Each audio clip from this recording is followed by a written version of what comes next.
नमस्कार साथियों, मैं आज एक बहुत ही दिलचस्प और बहुत ही अहम महत्वपूर्ण कहानी आपको सुनाने जा रहा हूं, जिसे सुनकर आपका मन प्रसन्न हो जाएगा, आपकी सारी शंकाएं दूर हो जाएंगी, आपकी सारी चिंताएं दूर हो जाएंगी और आप प्रसन्नतापूर्वक जीवन जीना शुरू कर देंगे।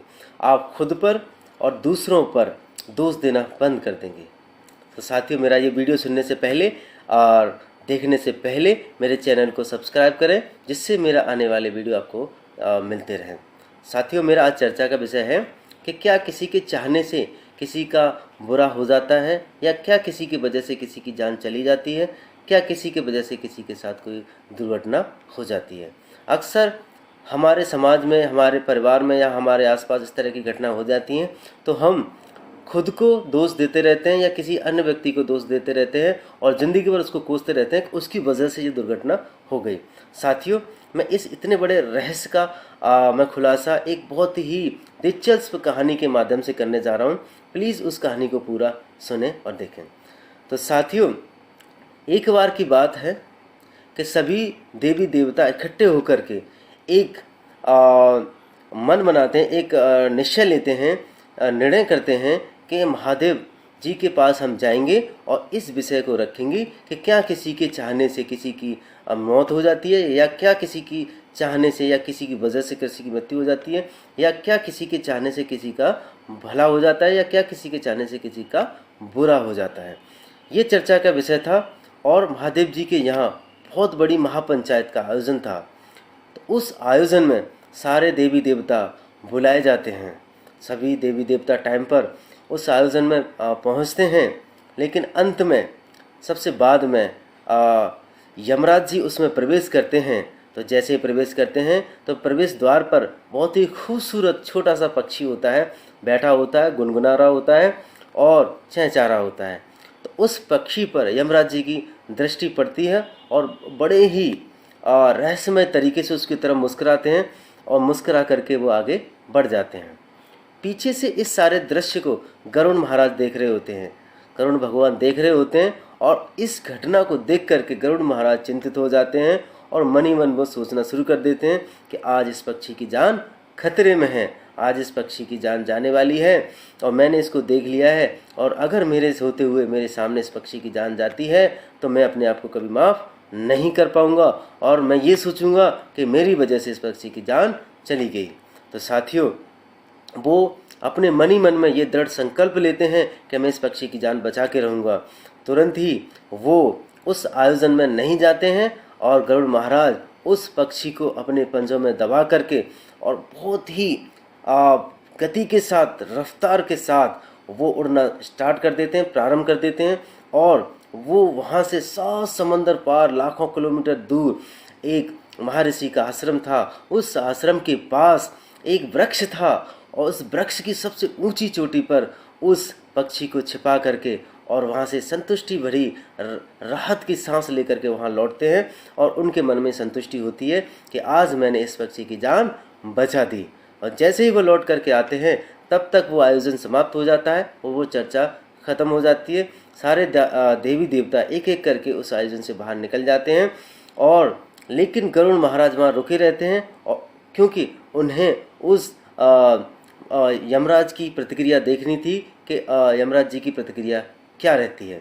तो जैसे ही अंत में यमराज जी बाहर निकलते हैं तो तुरंत यमराज जी उस पक्षी को देखते हैं कि पक्षी कहाँ है।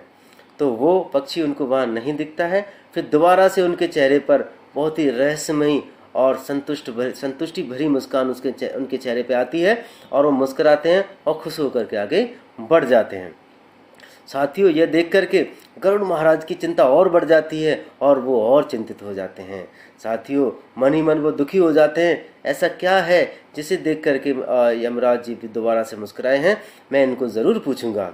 और यमराज जी को गरुड़ महाराज रोकते हैं, कहते हैं महाराज रुकिए, जब आपने इस आयोजन में प्रवेश किया था तब भी आप बड़े ही रहस्यमय तरीके से मुस्कुराए थे, और आप जब लौट के जा रहे हो तब भी बड़े रहस्यमय तरीके से मुस्कुरा रहे हो।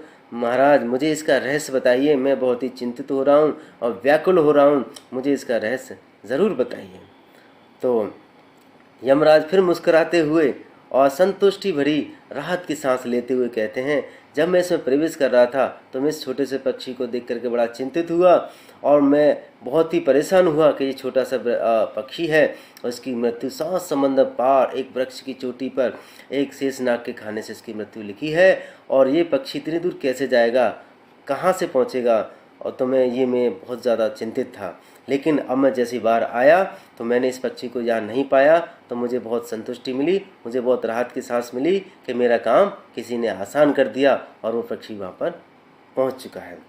तो यह सुनकर के गरुड़ महाराज और भी ज़्यादा चिंतित हो जाते हैं और बहुत दुखी हो जाते हैं और अपने आप को फिर दोष देना शुरू कर देते हैं और खुद को कोसना शुरू कर देते हैं। और वो कहते हैं, ये मेरे से क्या हो गया, मैंने ये क्या कर दिया, मैं जिसकी जान बचाने चला था और वो उसकी जान चली गई, और मैं जिसको सुरक्षित स्थान पर पहुंचाने गया था मुझे क्या मालूम था कि उसकी जान वहीं पर जानी है। मैंने ये बहुत अनर्थ कर दिया महाराज। वो बहुत चिंतित होते हैं, रोना शुरू कर देते हैं। तभी यमराज जी कहते हैं, समझाते हुए कहते हैं कि गरुड़ जी आप चिंतित ना होइए, आज जो चर्चा का विषय था वो यही था कि क्या किसी के चाहने से किसी की जान बच जाती है, कि क्या किसी की वजह से किसी की जान चली जाती है, या क्या किसी के चाहने से किसी का बुरा हो जाता है, या क्या किसी के चाहने से किसी का भला हो जाता है। साथियों, तो हमें भी इस तरीके से अपने आप को चिंतित नहीं रहना चाहिए, कुंठित नहीं होना चाहिए। अगर कोई घटना हमारे अनचाहते हुए मजबूरी में या अनचाहते हुए किसी वजह से हो जाती है तो हमें चिंतित नहीं होना चाहिए और दुखी नहीं होना चाहिए, या किसी अन्य व्यक्ति के रहते कोई दुर्घटना हो जाती है तो हमको उसे दोष नहीं देना चाहिए। तो यमराज जी यही बात समझाते हैं कि इस आयोजन में यही बताया गया था कि किसी के चाहने से किसी का बुरा नहीं होता है, किसी के चाहने से किसी की जान नहीं जाती है। जो जितने समय तक आया है वो उतने समय तक रहेगा और जिसकी जहाँ मृत्यु लिखी है वो वहाँ पहुँचेगा, और जिसके साथ जिसकी वजह से अच्छा होना है वो होगा और जिसकी साथ जिसकी वजह से बुरा होना है वो होगा। तो साथियों, हमें चिंतित नहीं रहना चाहिए, प्रसन्न रहना चाहिए और अपने को और दूसरों को खुश रखना चाहिए। यही मेरे वीडियो का आज का संदेश था। मेरा आपको वीडियो अच्छा लगा तो उसे लाइक करें, कमेंट करें, और उसमें कुछ कमी लगी है तो उसको कमेंट करें, और अच्छा लगा तो इस वीडियो को शेयर करें, मेरे चैनल को सब्सक्राइब करें। आपका बहुत बहुत धन्यवाद। नमस्कार।